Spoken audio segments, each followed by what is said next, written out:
কলকাতার রেস্তোরাঁগুলো sizzler serve করা বন্ধ করছে, কিন্তু কেন? অশান্ত মধ্যপ্রাচ্যের প্রভাব ভারতের রান্নাঘরে। সম্প্রতি ভারতের পেট্রোলিয়াম এবং প্রাকৃতিক গ্যাস মন্ত্রণালয় বাণিজ্যিক ব্যবহারের এলপিজির উপর লাগাম টেনেছে। বাড়িতে রান্নার গ্যাস পৌঁছানোকে সবথেকে বেশি গুরুত্ব দিয়েছে সরকার। সেই কারণেই সংকট বেড়েছে বাণিজ্যিক এলপিজিতে। নামি রেস্তোরাঁ থেকে পথ চলতি খাবারের দোকান সকলেই এই নির্দেশের পর সমস্যায় পড়েছে। এমনকি রেস্তোরাঁ বন্ধও হয়ে যাচ্ছে।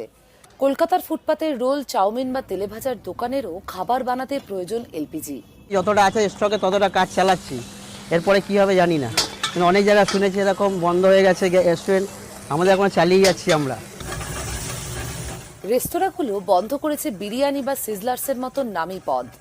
আমাদের এখানে কিছু আইটেম আছে যেগুলোর জন্য গ্যাস লাগবেই, আর কিছু আইটেম আছে যেগুলো আমরা ইন্ডাকশন কিংবা অন্য ইলেকট্রিক ওভেনে করে নিতে পারি।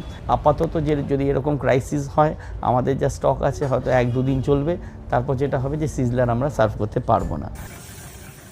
আমাদের যে সিজলারটা ওটা আমাদের গনগনে, যে তাওয়াটা পুরো গনগনে আগুনে গরম করতে হয়, তাহলে এই সিজলারের যেই চটপটে আওয়াজটা আর সিজলারের মজাটা পাবেন। গ্যাসের আগুন ছাড়া ওটা তো অসম্ভব, ওটা সম্ভব হবে না, ওটা করতে পারা যায় না। প্রভাব পড়েছে কলকাতার বিখ্যাত বিরিয়ানির উপরেও। মেনলি বিরিয়ানি আমাদের, তো এবার সেটা ওই হাই ফ্লেম ছাড়া পসিবল নয় আর কি, যে আমি অন্য কোনো মেথডে মানে চলে যাব, মানে ইন্ডাকশন বলুন বা এইগুলো যেগুলো অনেক জায়গাতে ইউজ করা যায়, তো সেটা আমাদের পক্ষে পসিবল নয়। অনিশ্চয়তায় দিন কাটছে খাবার দোকানের মালিকদের। গ্যাস না পেলে তো বন্ধ করতে হবে। National restaurant association of India বা NRAI এর হিসেব অনুযায়ী সারা ভারতে 5.7 লক্ষ কোটি টাকার বার্ষিক আয়ের এই শিল্পে কাজ করেন প্রায় 80 লক্ষ মানুষ।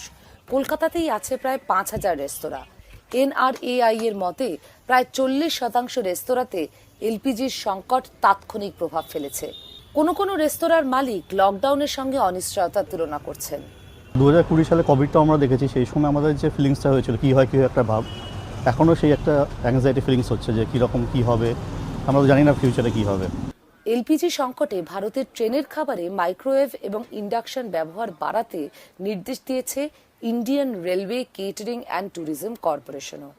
কবে এই সংকট কাটে সেই অপেক্ষায় রেস্তোরাঁর কর্ণধার থেকে পথ চলতি খাবারের দোকানের মালিকরা।